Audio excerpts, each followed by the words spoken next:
todos bem-vindos à casa de Francisco de Paula do Riachuelo, o nosso querido Francisquinho. Que a paz esteja entre nós, que nós sejamos fortalecidos pela nossa reunião de hoje, que os amigos espirituais da Casa de Francisco nos abracem, nos fortaleçam para a luta. E vamos pedir a Simone para fazer a leitura de ambientação. Saulo? Graças a Deus, a Jesus e a Francisco de Paula. Vinha de luz, a lição 22, corrigendas. Porque o Senhor corrige ao que ama e açoita a qualquer que recebe por filho. Paulo, Hebreus 12, 6. Quando os discípulos do Evangelho começam a entender o valor da corrigenda, elevam-se-lhes a mente a planos mais altos da vida. Naturalmente, que o Pai ama todos os filhos. No entanto, os que procuram compreendê-lo perceberão de mais perto o amor divino. Máxima identificação com o Senhor representa máxima capacidade sentimental. Chegado a essa posição, penetra o espírito em outras zonas de serviço e aprendizado. A princípio, donde-lhes a corrigenda atormentam-no os açoites da experiência. Entretanto, se sabe vencer nas primeiras provas, entra no conhecimento das próprias necessidades e aceita a luta por alimento espiritual e o testemunho do serviço diário por dispensável expressão da melhoria de si mesmo. A vida está repleta de lições nesse particular. O mineral dorme, a árvore sonha, o irracional atende ao impulso. O homem selvagem obedece ao instinto. A infância brinca. A juventude idealiza. O espírito consciente esforça-se e luta. O homem renovado e convertido a Jesus, porém, é o filho do céu, colocado entre as zonas inferiores e superiores do caminho evolutivo. Nele, o trabalho de iluminação e aperfeiçoamento é incessante. Deve, portanto, ser o primeiro a receber as corrigendas do Senhor e os açoites da retificação paterna. Se te encontras, pois, mais perto do Pai, aprende a compreender o amor da educação divina. Graças a Deus. Graças a Deus.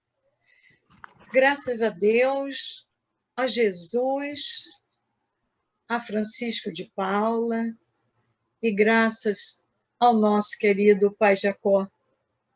Estamos mais uma vez aqui reunidos na casa de Francisco de Paula, do Riachuelo, nosso querido Francisquinho, implorando, Pai, o vosso amparo e a vossa proteção para a reunião da noite de hoje, que ela transcorra em equilíbrio, em harmonia, que os amigos espirituais da casa de Francisco de Paula envolva a nós todos, nos trazendo serenidade e conforto, para que nós possamos termos as nossas mentes e os nossos corações abertos para o entendimento e o guardar de todas as lições que nos serão apresentadas na noite de hoje. Que uma guia de luz envolva o nosso ambiente, nos trazendo a segurança necessária ao nosso trabalho. E que a caridade se faça em abundância. Graças a Deus, a Jesus e a Francisco de Paula.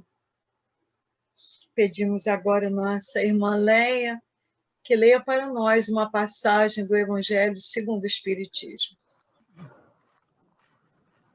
Graças a Deus, a Jesus e a Francisco de Paula, é o capítulo 8, Bem-aventurados que têm puro coração, e item 3. A pureza de coração é inseparável da simplicidade e da humildade. Exclui toda a ideia de egoísmo e de orgulho. É por isso que Jesus toma a infância como emblema dessa pureza, do mesmo modo que a tomou como a da humildade. Essa comparação poderia parecer injusta, considerando-se que o espírito da criança pode ser muito antigo e traz, ao renascer para a vida corpórea, as imperfeições de que não se tenha despojado em suas precedentes existências. Só um espírito chegado à perfeição nos poderia oferecer o tipo da verdadeira pureza. Mas a comparação é exata do ponto de vista da vida presente, porque a criancinha, não havendo ainda podido manifestar nenhuma tendência perversa, nos apresenta a imagem da inocência e da candura. E, além disso, Jesus não disse de modo absoluto que o reino dos céus é para elas, mas para os que se assemelham a elas. Graças a Deus, a Jesus e a Francisco de Paula. Graças a Deus. Vamos agora acompanhar a nossa irmã Liliana, Lili, no estudo que ela vai nos brindar na noite de hoje. Para ela, as nossas vibrações de paz e de luz. Obrigada. Graças a Deus, a Jesus e a Francisco de Paula. Que a paz do meigo Rabi da Galileia nos envolva a todos. Agradecemos a Deus, a Jesus e a Francisco de Paula pela oportunidade do estudo. Boa noite, irmãos.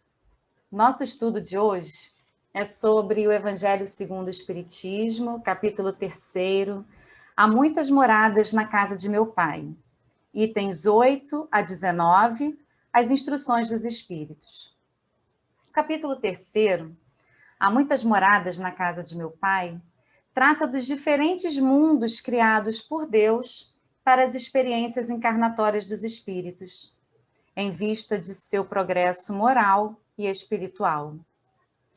Para a compreensão do capítulo, necessitamos analisar o que Jesus quis dizer ao se referir a moradas e a casa de meu Pai. Podemos compreender como casa de meu Pai todo o universo, e as moradas como todos os mundos, os orbes que povoam o universo, e também como as diversas infinitas condições espirituais individuais, de acordo com o grau de evolução de cada espírito. O trecho do Evangelho de João, que abre o capítulo, já nos faz o convite à serenidade proposto por Jesus. Diz o trecho evangélico: não se turbe o vosso coração. Crede em Deus, crede também em mim. Há muitas moradas na casa de meu Pai.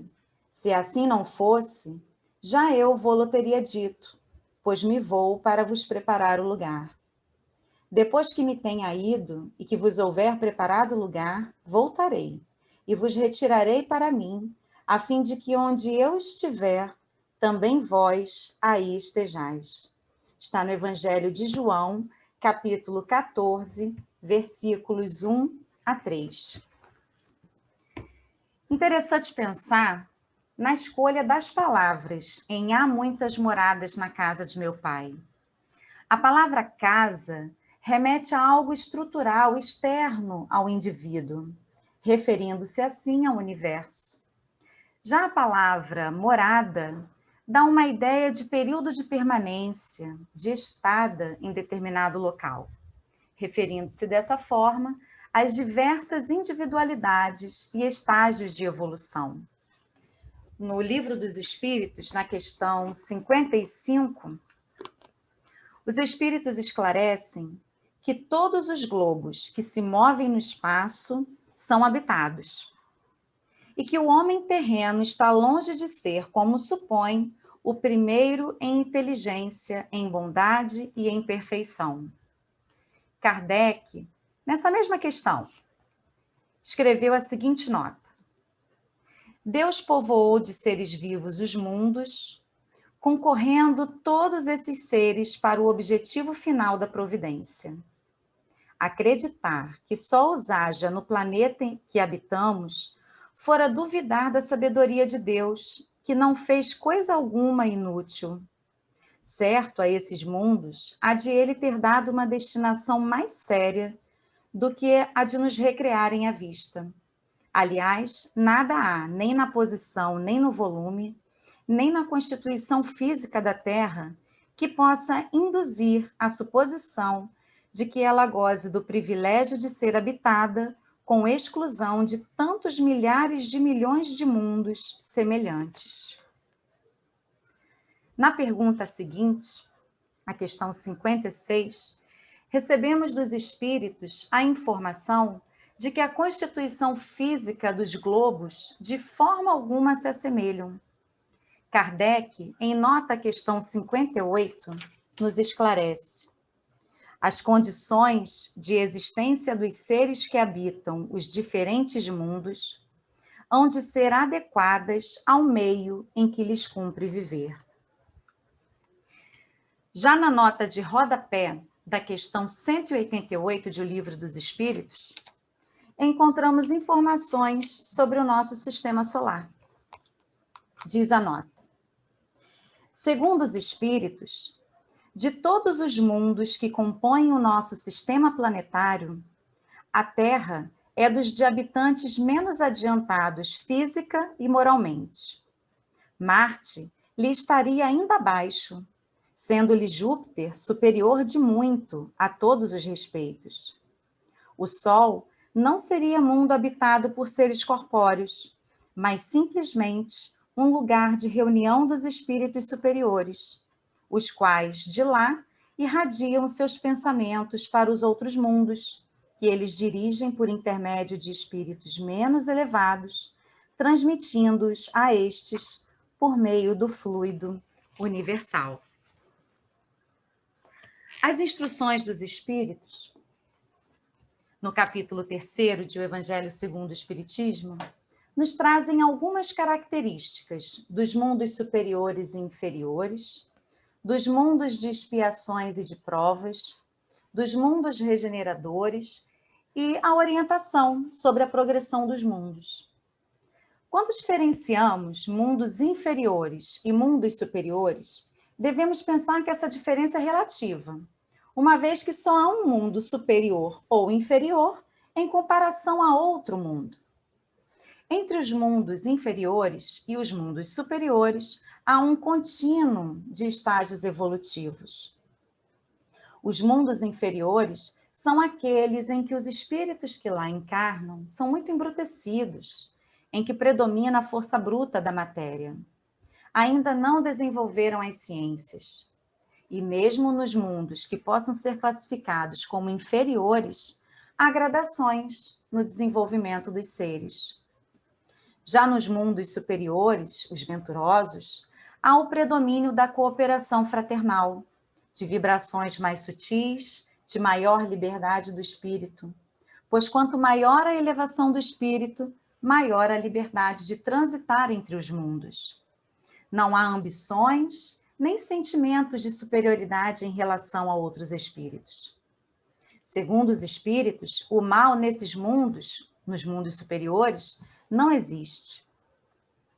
A pluralidade dos mundos evidencia a infinita misericórdia de Deus, que permite a cada espírito vivenciar e experienciar aquilo de que necessita e onde lhe é mais adequado para seu progresso moral e intelectual.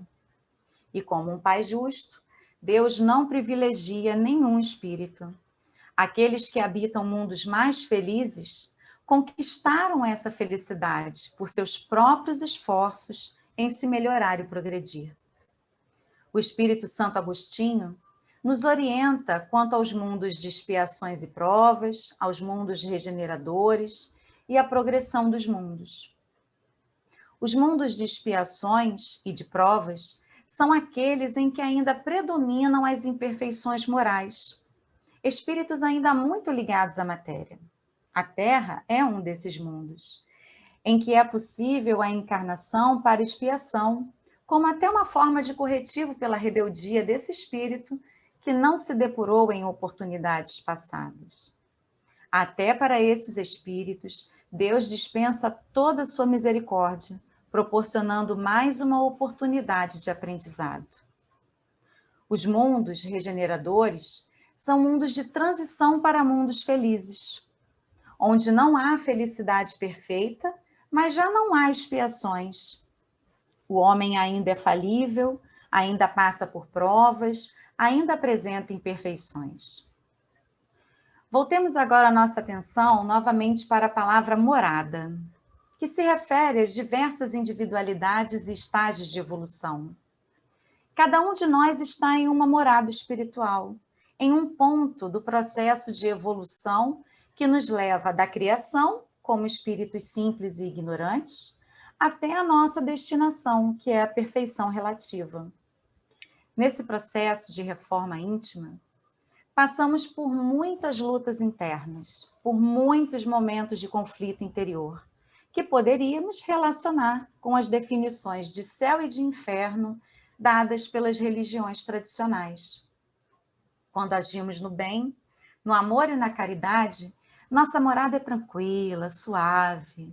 Vivemos numa morada mental que é o próprio céu. Assim como, quando desviamos do caminho apontado pelo Evangelho de Jesus, tornamos nossa morada tensa, desequilibrada, desarmonizada. Vivemos um inferno mental, tornamos nossa morada infernal.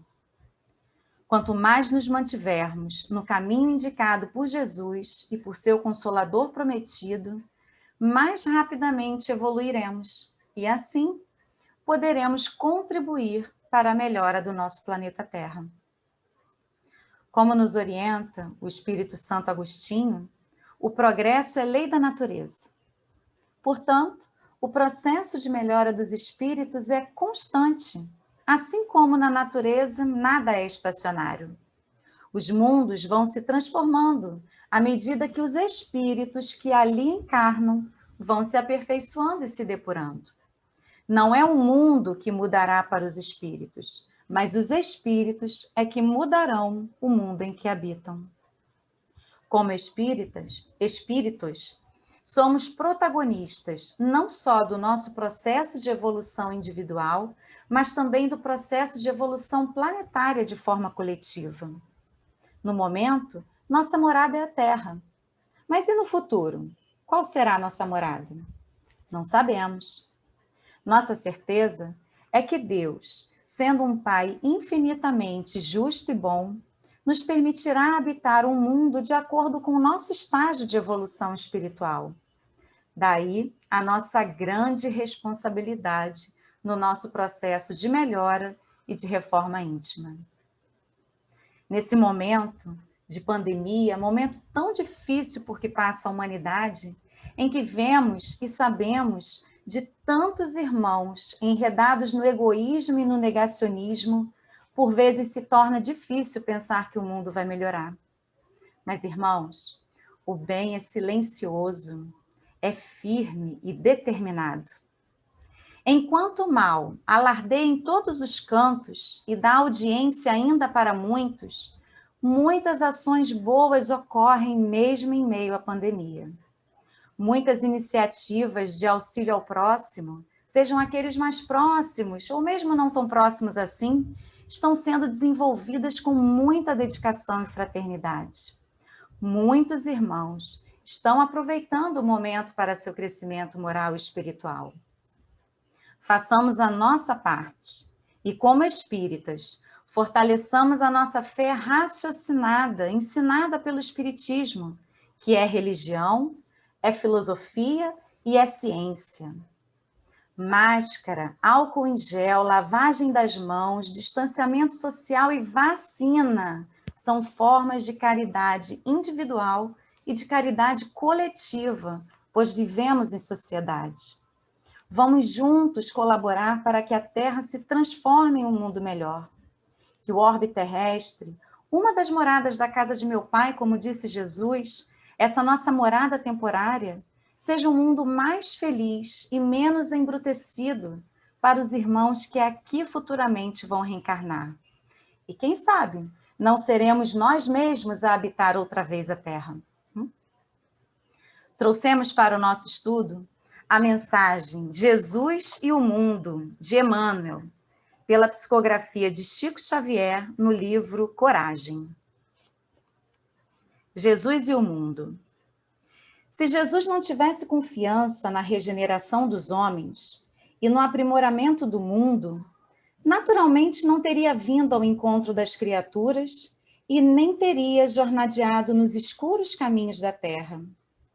Não podemos, por isso, perder a esperança e nem nos cabe o desânimo diante das pequenas e abençoadas lutas que o céu nos concedeu, entre as sombras das humanas experiências. Da escola do mundo saíram diplomados em santificação espíritos sublimes, que hoje se constituem abençoados patronos da evolução terrestre. Não nos compete menosprezar o plano de aprendizagem que nos alimenta e nos agasalha, que nos instrui e aperfeiçoa. Se o melhor não auxilia ao pior, debalde aguardaremos a melhoria da vida. Se o bom desampara o mal, a fraternidade não passaria de mera ilusão. Se o sábio não ajuda o ignorante, a educação redundaria em mentira perigosa. Se o humilde foge ao orgulhoso, surgiria o amor por vocábulo inútil. Se o aprendiz da gentileza menoscaba o prisioneiro da impulsividade, o desequilíbrio comandaria a existência. Se a virtude não socorre as vítimas do vício, e se o bem não se dispõe a salvar quantos se arrojam aos despenhadeiros do mal, de coisa alguma serviria a predicação evangélica no campo de trabalho que a providência divina nos confiou. O Mestre não era do mundo, mas veio até nós para a redenção do mundo. Sabia que os seus discípulos não pertenciam ao acervo moral da terra, mas enviou-os ao convívio com homens para que os homens se transformassem nos servidores devotados do bem, convertendo o planeta em seu reino de luz. O cristão que foge ao contato com o mundo, a pretexto de garantir-se contra o pecado, é uma flor parasitária e improdutiva na árvore do Evangelho. E o Senhor, longe de solicitar ornamentos para a sua obra, espera trabalhadores abnegados e fiéis que se disponham a remover o solo com paciência, boa vontade e coragem, a fim de que a terra se habilite para a sementeira renovadora do grande amanhã. Emmanuel. E já nos encaminhando, irmãos, para o fim do nosso estudo, trouxemos a música Outras Moradas, de César Tucci.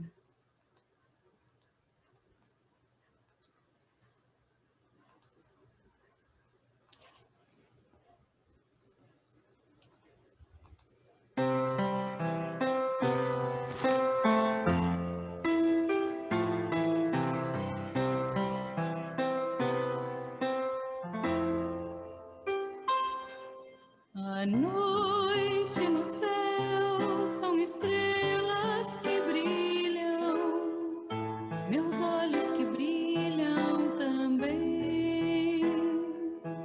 Descobre no céu mil sinais que cintilam, sem ver todas elas, porém.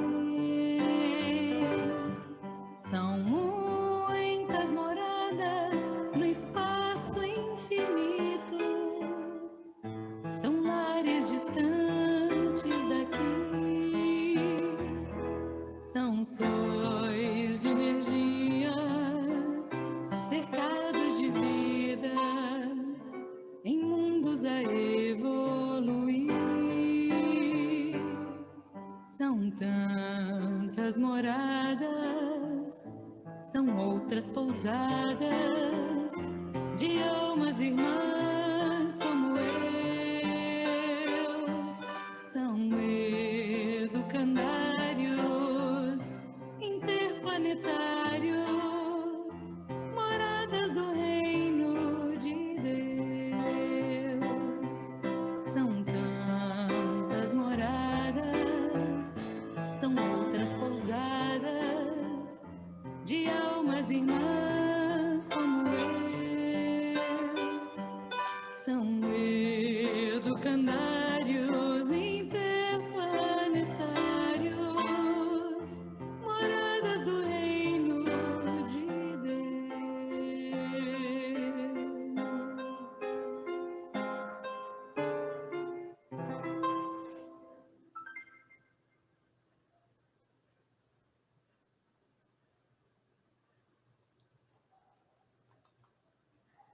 Encerramos o nosso estudo com as palavras do Espírito Santo Agostinho.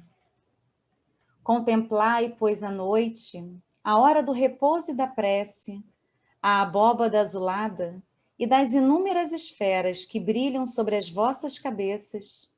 Indagai de vós mesmos quais as que conduzem a Deus, e pedi-lhe que o mundo regenerador vos abra seu seio após a expiação na terra. Muita paz a todos. Graças a Deus, a Jesus e a Francisco de Paula.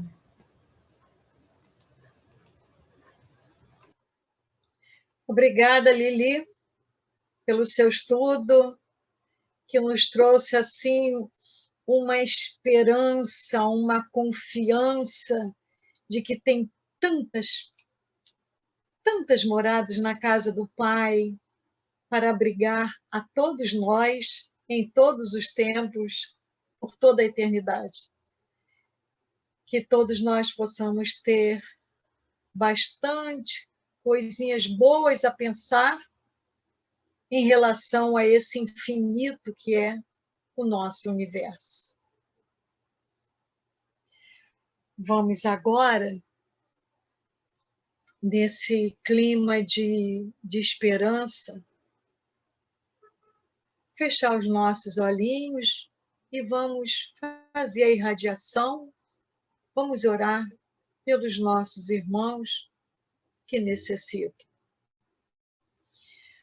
Graças a Deus, a Jesus e a Francisco de Paula.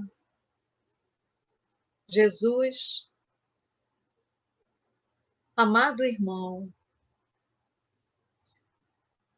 a vós recorremos nesse instante, vos pedindo amparo e proteção para todos nós que aqui estamos, para as nossas famílias, os nossos amigos, os nossos vizinhos, e estendendo para todos os vossos irmãos de todas as moradas da casa do Pai, que possam todos esses seres serem felizes sob as bênçãos do nosso Pai Celestial. Amparai, Jesus, juntamente com todos os médicos do espaço, os nossos irmãos enfermos de todas as enfermidades, particularmente vos pedimos pelos nossos irmãos atingidos pela Covid-19. Ampara-os, Senhor, conforte-os e aos seus familiares, pois sofrem todos juntos. Amparai os nossos irmãos que vagam pelas ruas, dependendo da caridade dos seus irmãos em humanidade. Amparai aqueles que não têm caridade, Senhor, para compartilhar com seus irmãos. Olhai pelo nosso querido Brasil, Senhor, por todos os nossos irmãos que têm família e estão desempregados,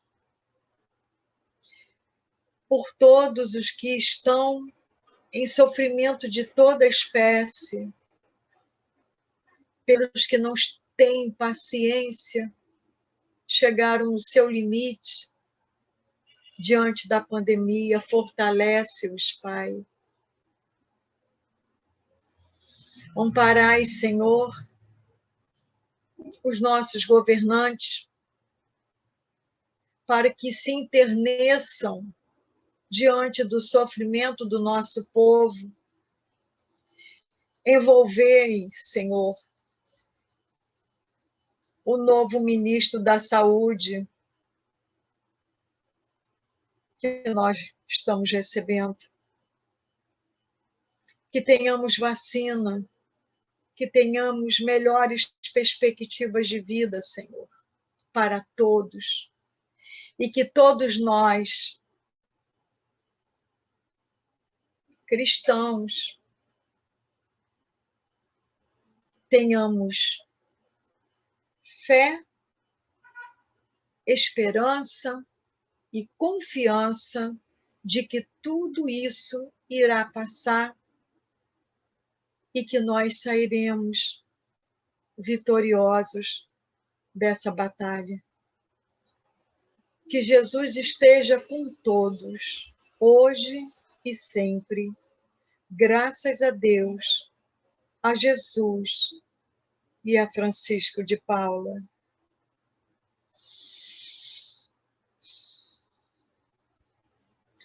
Pedimos agora a nossa irmã Maria Helena que faça por todos nós a prece de agradecimento. O microfone, Maria Helena, por favor. Graças a Deus, a Jesus e a Francisco de Paula. Deus de nossas consciências, neste momento de encerramento da nossa reunião, queremos apresentar nossa gratidão.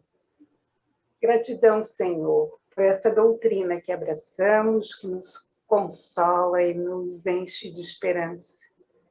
Gratidão pelos ensinamentos desta noite, tão sensíveis e que nos levam a realmente desejar, lutar por nossa evolução e chegarmos a esses mundos mais felizes.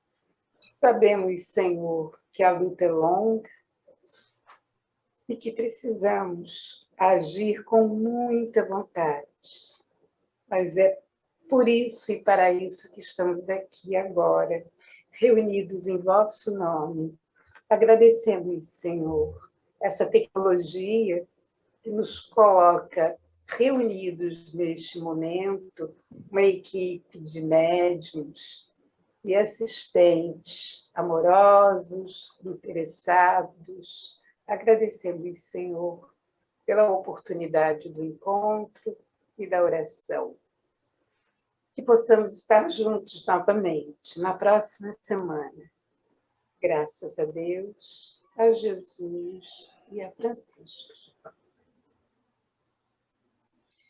E assim, amados irmãos, amadas irmãs, com nossos corações tranquilos, serenos, esperançosos, felizes, com toda essa perspectiva de novas moradas na casa do nosso Pai, muitas, inumeráveis, e a certeza de que Jesus caminha conosco e que nos momentos mais difíceis, com certeza, Ele nos colocará em seus braços, como Ele colocou a ovelhinha desgarrada, cuidando dela.